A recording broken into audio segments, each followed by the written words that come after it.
새벽 5시 시골집은 아직 어둠 속에 잠겨 있었다. 수지는 이불을 걷어내고 조용히 일어났다. 옆에서 코를 고는 남편을 깨우지 않으려 숨을 죽이며 부엌으로 향했다. 찬 바람이 스며드는 부엌에서 수지는 쌀을 씻었다.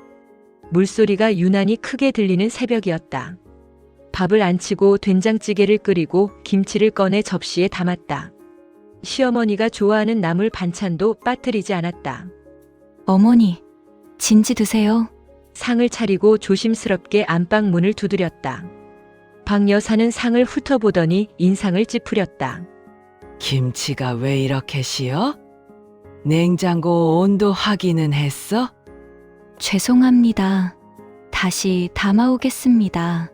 아이고, 됐어. 그냥 먹지 뭐. 근데 며느리라는 게 이 집에 시집 온 게 얼마나 감사한 줄은 알고 사는 거야? 좀 더 제대로 해야지. 수지는 고개만 끄덕였다. 변명도 대꾸도 하지 않았다. 그저 묵묵히 자신의 밥그릇을 들고 부엌으로 돌아갔다. 거실에서 TV를 보던 준호는 들은 척도 하지 않았다. 어머니와 아내 사이에서 그는 언제나 침묵으로 일관했다. 어느 편도 들지 않는 것이 최선이라고 여겼다. 준호야, 너는 참 효자다. 어머니 말도 잘 듣고. 박 여사의 칭찬에 준호는 멋쩍게 웃었다. 수지는 설거지를 하며 그 소리를 들었다. 명절이 되면 상황은 더욱 가혹해졌다. 추석이었다. 시댁 식구들이 모두 모이자 수지는 아침부터 저녁까지 쉴 틈이 없었다. 전을 부치고 나물을 무치고 고기를 굽고 설거지를 하고 다시 상을 차리고. 수진아, 물 좀. 수진아, 과일 깎아. 애들 간식은 챙겼어? 작은 시누이는 소파에 앉아 휴대폰만 들여다보고 큰 시누이는 아이들 돌보느라 바쁘다며 거들떠보지도 않았다. 수진만이 부엌과 거실을 오갔다. 수진아, 너 혼자 다 하려고 하지 말고 애들한테도 좀 시켜. 머리를 써야지.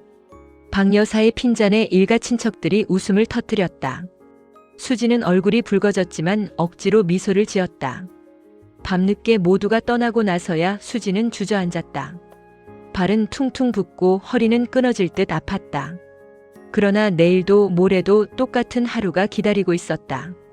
준호가 방으로 들어왔다. 고생했어. 짧은 위로였다. 수지는 대답하지 않았다. 어둠 속에서 천장을 바라보며 이렇게 묻고 싶었다. 나는 이 집에서 며느리일까 가정부일까? 하지만 그 물음은 입 밖으로 나오지 않았다. 그저 눈을 감고 또다시 찾아올 새벽을 기다렸다. 그날도 평범한 아침이었다. 수진이 아침상을 차리는 동안 안방에서 둔탁한 소리가 들렸다. 어머니! 방문을 열자 박 여사가 바닥에 쓰러져 있었다. 얼굴은 창백했고 입술은 파랗게 질려 있었다. 수지는 떨리는 손으로 119에 전화를 걸었다. 119죠? 저희 어머니가 쓰러지셨어요. 병원 응급실. 의사의 표정이 무겁게 가라앉았다. 간암 말기입니다. 이미 많이 진행된 상태라 시간이 그리 많지 않습니다. 준호는 망연자실했고 수지는 즉시 형님께 연락했다. 하지만 큰아들은 해외 출장 중이라 당장 올 수 없다고 했고 작은아들은 전화를 받지 않았다. 며칠이 지나도 연락이 닿지 않았다. 결국 병실을 지키는 건 수진뿐이었다. 밤낮으로 수지는 병실을 지켰다. 박 여사의 몸을 닦아주고 식사를 챙기고 약을 먹였다. 잠은 병실 간이 침대에서 2~3시간씩 쪼개서 잤다. 준호는 낮에 잠깐 들렀다가 회사 일이 바쁘다며 돌아가곤 했다. 어느 날 저녁 박 여사가 깨어나 수진을 바라봤다. 그녀의 눈은 예전처럼 날카롭지 않았다. 그저 텅 비어 있었다. 수진아, 네. 어머니? 너 왜 이렇게 나한테 잘하니?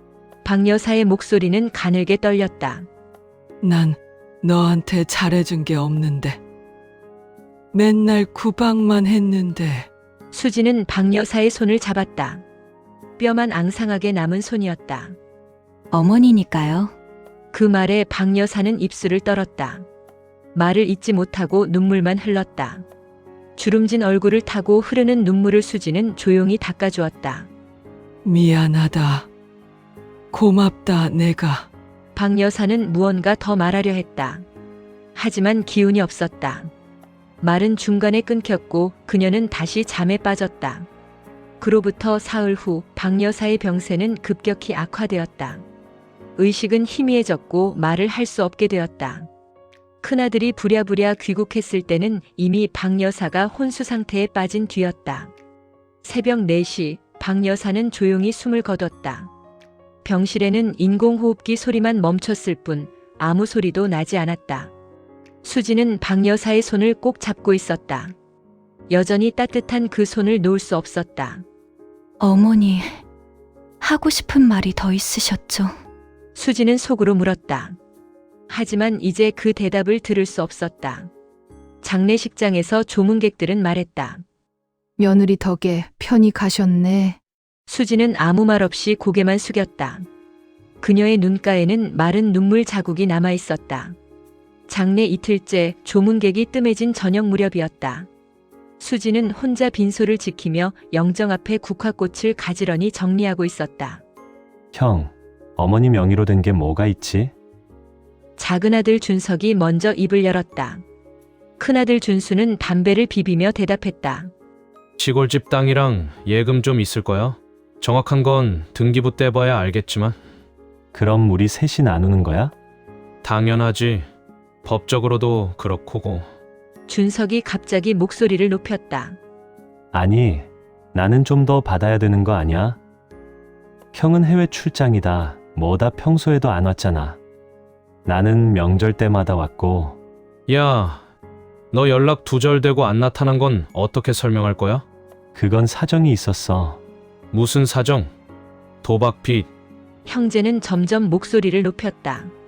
조문객 몇몇이 힐끗힐끗 쳐다봤다. 준호는 그들 사이에서 난처한 표정으로 서 있었다. 형들, 여기가 어디라고 이래?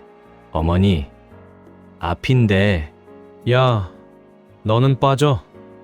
넌 네 와이프 치마폭에 숨어서 어머니 임종도 제대로 못 지켰잖아. 준석의 말에 준호는 할 말을 잃었다. 수지는 구석에서 그 광경을 지켜보고만 있었다. 영정 사진 속 박 여사가 이 모습을 보고 있을 것 같아 가슴이 아팠다. 어쨌든 나는 최소한 반은 받아야 돼. 아니, 어머니가 나만 믿었다고 하셨어. 생전에. 증거 있어? 그런 말 하려면. 형제의 말싸움은 계속되었다. 상주석 앞을 오가는 조문객들조차 민망한 듯 고개를 돌렸다. 바로 그때였다. 실례합니다. 고 박 여사님의 유족분들 계십니까? 낯선 남자가 장례식장 안으로 들어왔다. 단정한 정장 차림에 서류 가방을 든 모습이었다. 네, 저희가 아들들인데요. 저는 법무법인 바른에서 나온 변호사 김태현입니다. 남자는 명함을 건넸다. 형제는 어리둥절한 표정으로 명함을 받아들었다. 무슨 일이시죠? 고 박 여사님께서 생전에 저희 법무법인을 통해 유언장을 작성하셨습니다. 유언장요? 준수와 준석이 동시에 되물었다. 변호사는 고개를 끄덕였다. 네, 장례 중이라 조심스럽지만 유언 집행을 위해 가족분들과 함께 확인해야 합니다. 작성일은 3개월 전입니다. 순간 장례식장의 공기가 싸늘하게 식었다. 형제는 서로를 바라봤고 준호는 불안한 표정으로 변호사를 쳐다봤다. 지금 여기서 확인하시겠습니까? 변호사의 물음에 아무도 대답하지 못했다. 수지는 여전히 구석에 서서 영정을 바라보고 있었다. 그녀의 손은 가만히 떨리고 있었다. 박 여사는 무엇을 남겼을까? 그리고 왜 아무에게도 말하지 않았을까? 빈소 안은 침묵만이 흘렀다. 변호사 김태현은 서류 가방에서 봉인된 서류 봉투를 꺼냈다. 유족들은 그 봉투를 뚫어지게 바라봤다. 이 자리에 고인의 유족분들이 모두 계신 것으로 확인됩니다. 그렇다면 유언장을 개봉하고 낭독하겠습니다. 변호사는 봉투를 조심스럽게 뜯었다. 바스락거리는 종이 소리가 유난히 크게 들렸다. 준수와 준석은 긴장한 얼굴로 서류를 응시했다. 유언자 박순자는 본인의 온전한 정신 상태에서 다음과 같이 유언합니다. 변호사가 또박또박 읽어내려갔다. 제1조. 유언자는 본인 명의의 모든 부동산, 예금, 증권 등 일체의 재산을 모두가 숨을 죽였다. 며느리 최수진에게 상속한다. 뭐라고요? 준수가 벌떡 일어났다. 준석도 믿을 수 없다는 표정으로 변호사를 쳐다봤다. 이게 무슨 소리예요? 우리 어머니가 며느리를 얼마나 싫어했는데 평생 구박만 하셨는데. 유언장은 법적으로 유효합니다. 공증도 받으셨고 증인도 2분 계십니다. 말도 안 돼요. 어머니가 정신이 온전하지 않으셨던 거 아니에요. 준석이 흥분해서 소리쳤다. 조문객 몇몇이 놀라 쳐다봤다. 작성 당시 의사의 정신감정서도 첨부되어 있습니다. 박 여사님은 매우 명료한 상태에서 유언장을 작성하셨습니다. 수지는 여전히 구석에 서 있었다. 그녀의 얼굴은 창백했고 손은 떨리고 있었다. 이해할 수 없었다. 평생 자신을 구박하던 시어머니가 왜? 잠깐만요. 변호사가 다시 서류 가방을 열었다. 그리고 부록이 있습니다. 박 여사님께서 영상 편지를 남기셨습니다. 영상 편지요? 변호사는 노트북을 꺼내 설치했다. 모두의 시선이 화면으로 쏠렸다. 재생 버튼이 눌러지고 화면에 박 여사의 얼굴이 나타났다. 병실에서 촬영한 영상이었다. 그녀는 산소 호흡기를 끼고 있었고 얼굴은 수척했다. 하지만 눈빛은 또렷했다. 수진아, 박 여사의 목소리는 가늘게 떨렸다. 이 영상을 보고 있다며 내가 이미 세상을 떠났겠구나. 수진의 눈에서 눈물이 흘러내렸다. 미안하다. 정말 미안하다. 평생 너한테 못되게 굴었지. 좋은 말 한마디 안 해주고 매일 잔소리만 하고. 박 여사는 잠시 말을 멈추고 숨을 고르며 눈물을 닦았다. 나도 처음엔 며느리가 온다는 게 고마웠어. 그런데 시간이 지나면서 질투가 났나 봐. 아들이 나보다 며느리를 더 챙기는 것 같고 내 자리를 빼앗기는 것 같고 그래서 더 심하게 굴었지. 참 못난 시어머니였어. 화면 속 박 여사는 고개를 떨구었다. 그런데 내가 아프고 나서야 알았어. 큰아들은 늘 나한테 손만 벌렸지. 돈 달라고, 도와달라고. 막내 아들은 연락조차 하지 않고 둘째 아들도 회사 핑계로 날 쳐다도 안 보고 내가 죽어가는데도 정작 나를 지켜준 건 너뿐이더라. 박 여사의 목소리가 흔들렸다. 병원비도 너가 냈고 밤새 나를 간병한 것도 너였고 장례 준비까지 다 내가 하고 있더구나. 그래서 결심했어. 내 재산을 너에게 주고 싶다고. 화면 속에서 박 여사는 카메라를 똑바로 바라봤다. 수진아, 나는 네가 행복했으면 좋겠다. 이 집에서 이 가족에게 받은 상처를 다 치유하고 내가 원하는 대로 살았으면 좋겠어. 그리고 고맙다. 끝까지 나를 포기하지 않아줘서. 영상은 거기서 멈췄다. 장례식장은 깊고 무거운 침묵에 잠겼다. 준수와 준석은 말없이 고개를 숙였다. 준호는 눈물을 훔쳤다. 수지는 영정사진 속 박 여사를 바라봤다. 이제야 미소 짓고 있는 그 얼굴이 편안해 보였다. 어머니, 수지는 작은 목소리로 중얼거렸다. 그리고 영정 앞에 무릎을 꿇고 절을 올렸다. 더 이상 아무도 말하지 않았다. 영상이 끝나고 한참이 지나서야 준석이 입을 열었다. 그의 목소리는 떨리고 있었다. 우린 어머니를 너무 몰랐네. 준석은 고개를 떨구고 눈물을 훔쳤다. 그제야 깨달았다. 자신이 얼마나 무심했는지, 어머니가 필요할 때 얼마나 외면했는지. 형도 나도 어머니한테 잘한 게 하나도 없어. 준수도 주먹을 쥔 채 말했다. 해외 출장이니 바쁘다니 온갖 핑계를 대며 피했던 날들이 떠올랐다. 정작 어머니가 아플 때도 돌아가실 때도 곁에 없었다. 어머니 죄송합니다. 준호도 영정 앞에 무릎을 꿇었다. 세 형제는 나란히 절을 올리며 소리 없이 울었다. 그들의 후회와 자책을 지켜보던 수진이 천천히 입을 열었다. 어머니의 뜻은 제가 받겠습니다. 세 형제가 수진을 바라봤다. 하지만 가족끼리 싸울 필요는 없어요. 수진은 조용하지만 단호한 목소리로 말을 이었다. 어머니가 남기신 재산 같이 나눕시다. 어머니께서도 그걸 원하셨을 거예요. 수진아, 준호가 아내의 손을 잡았다. 준수와 준석은 아무 말도 하지 못한 채 고개만 숙였다. 그들은 더 이상 유산에 대해 말하지 않았다. 장례 사흘째 마지막 날이었다. 발인을 앞두고 수진은 혼자 빈소에 남았다. 새벽 5시, 그녀가 가장 익숙한 시간이었다. 수진은 영정 사진 앞에 무릎을 꿇고 앉았다. 박 여사는 사진 속에서 여전히 그녀를 내려다보고 있었다. 어머니, 수진은 조용히 절을 올렸다. 어머니, 저도 그동안 많이 미웠어요. 속으로 말을 이어갔다. 새벽마다 일어나 밥 짓고 잔소리 듣고 명절마다 가정부처럼 부려질 때 정말 싫었어요. 이 집을 떠나고 싶었어요. 수진의 눈에서 눈물이 떨어졌다. 그런데 병원에서 어머니를 지키면서 알게 됐어요.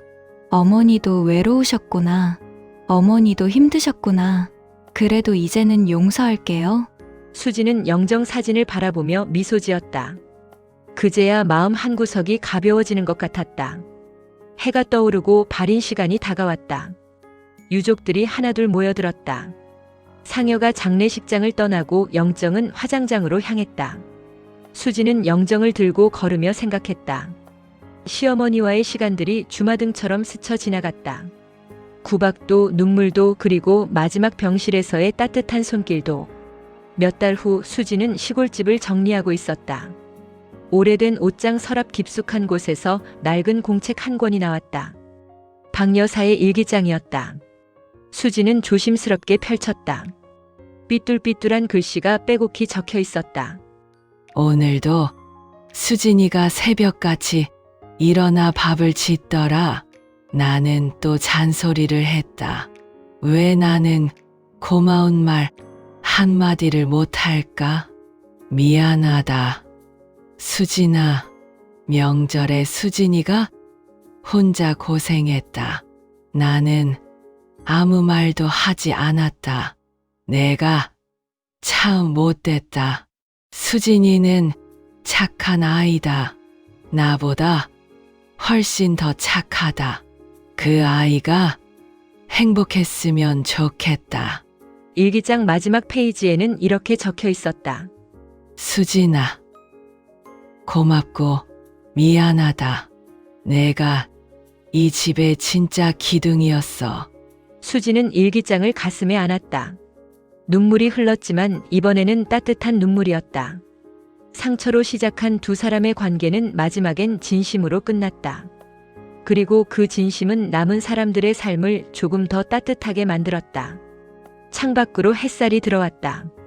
수진은 일기장을 덮고 새로운 하루를 맞이했다. 이제 그녀는 더 이상 누군가의 며느리가 아니었다. 그저 한 사람의 수진으로 자신의 삶을 살아가기 시작했다.